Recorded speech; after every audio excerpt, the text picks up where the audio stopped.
Hey everyone, Jonathan Mitchell, Crew 610 Tango 2024 out of St. Cloud, Florida, here to give you some lessons learned from our trek. So some issues and things that we would do differently.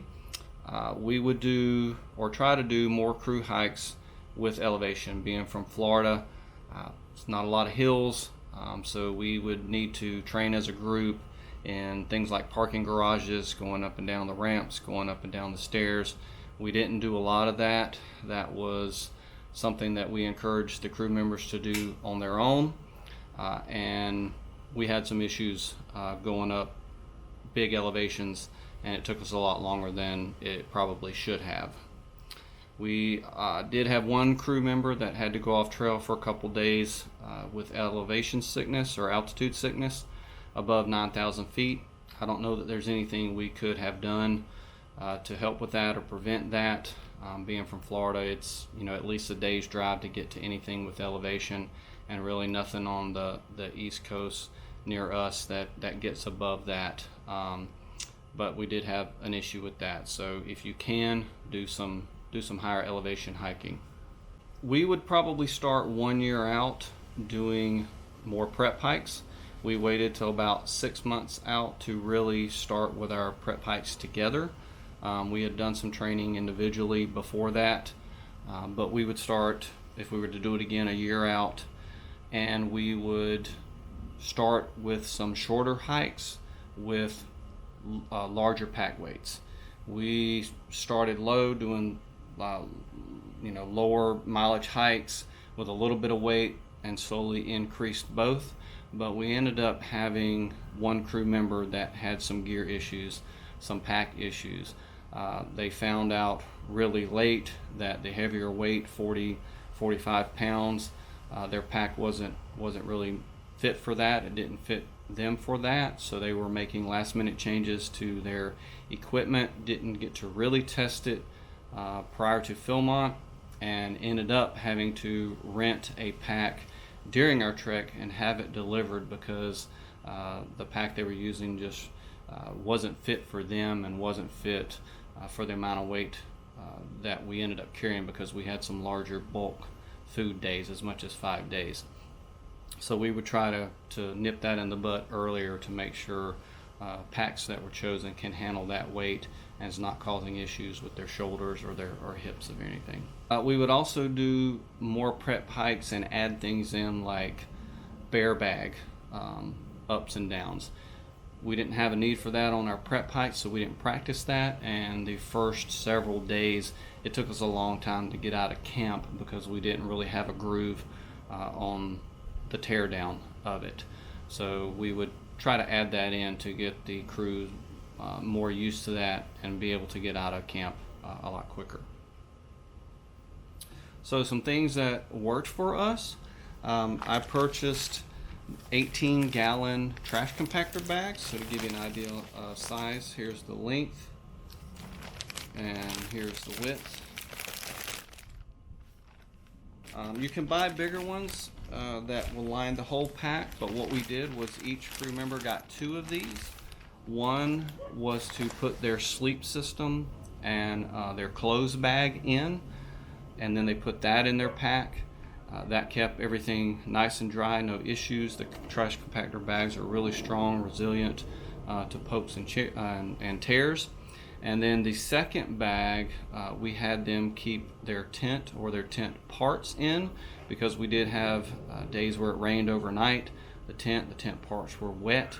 They were able to put those wet items in the separate bag, and then it kept all the wet pieces away from all of their dry pieces in their pack and didn't wet the outside of the pack or the inside of the pack. And then we were also able to put wet clothes in there from either washing the day before that weren't quite dry, or again if it rained. So that really kept everything in and outside the pack nice and dry, or wet away from the dry. We also purchased these 2.5-gallon heavy duty Ziploc bags. If I had to do it again, I would buy larger, because like I said, we had as many as 5-day food refill, and what we used these for was to put food in. Each crew member got 2. One was to hold all their food, and on those larger days we couldn't quite fit all of the food in here and zip it closed. Had to keep a meal or 2 out. Luckily they came in their own bags, so it wasn't a big deal. But this worked really well to keep the food organized and separate. And we had each member, instead of going through their meal bags and separating, here's your breakfast items, here's my breakfast items, we had crew member number 1 take breakfast and dinner for day 1, and then crew member number 2 take lunch for day 1, and then crew member 2 took breakfast and dinner for day 2, while crew member number 1 took lunch for day 2. And that really helped a lot, and I can explain a little bit more into that. The second bag was used for smellable items. So we encourage crew members to keep 2 smellable bags in their smellable bag. One was their last minute nightly toiletry, and the other was the rest.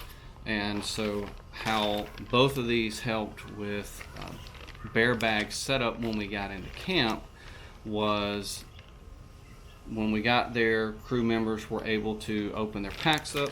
They grabbed their meal Ziploc bag. The one with the nightly meal, took that meal out, kept it separate.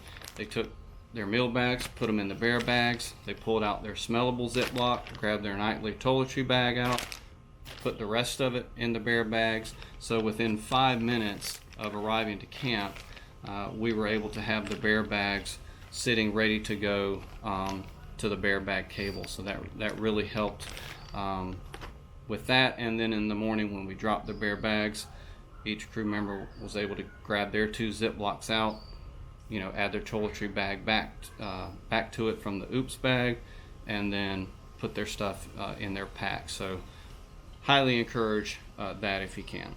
One thing that worked for us, we purchased this cover from the Tooth of Time Traders.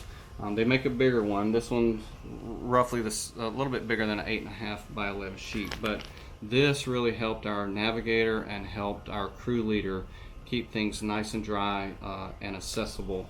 So you can see we were able to fold the map each day to show the day's progress, so that we didn't have to be pulling the map in and out.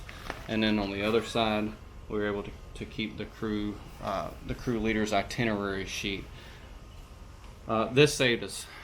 Probably would have gotten destroyed, gotten wet, gotten ripped, but as you see, everything came nice and dry. It came with these little hooks, so you could carabiner it to your pace setters pack, but we never used that. They really wanted to hold it, look at the map, and we didn't have a day where we couldn't get the full day's itinerary on the same map. We had 2 Ziploc bags for 2 crew members. It had a roll of toilet paper, it had one of our trowels, and then it had a hand sanitizer bottle in it. And 2 crew members kept that bag on the outside of their packs, and that made it easily accessible for whenever we needed to take restroom breaks on trails, or we got to a staff camp where the red roof ends were. Each member was able to go grab that bag off the back of a pack and go do their business. So some tips that I would recommend: make sure to test your pack rain covers. We luckily on one of our prep hikes got a little bit of rain, and it was determined that one of our crew members who had an older pack and pack cover, that the pack cover was no longer waterproof. So they were able to go out and get a different or a new pack cover, and that would have been very difficult to do had we learned that on the trail at Philmont. Also, I determined that the way I had packed my pack with my self-inflating sleeping pad on the outside, my pack cover actually would not fit, and so that enabled me to rethink how I was packing, rearrange items, and get my pack cover to fit, so that when it did rain at Philmont, my pack didn't get packed and my cover fit. One challenge us as advisors experienced but learned was to really let the crew leader and the crew decide what they want to do, and if they want to change the itinerary a little bit, as long as it's not something detrimental, let them do it. The instance that we learned was that we had Mount Phillips on our schedule to peak, and that was also our longest hiking day. And because of the elevation challenges that our group was experiencing and the altitude sickness, the crew decided to bypass Mount Phillips, go a different route to the camp that we were supposed to into. That was a little bit shorter, and it gave a more gradual incline up to the camp that took us above 10,000 feet. We let them do it. Yeah, we missed out on summiting Mount Phillips, and that was something that we as the advisors had wanted to do, but it actually turned out to be a great day and one of everyone's favorite day. We got to camp a little bit earlier. We were able to really relax. The scouts were able to play cards and catch up on their journals, and then we were actually able to teach them how to do laundry in a bag. That was our first chance to do that. Everyone was able to do laundry, and it was just a very nice day.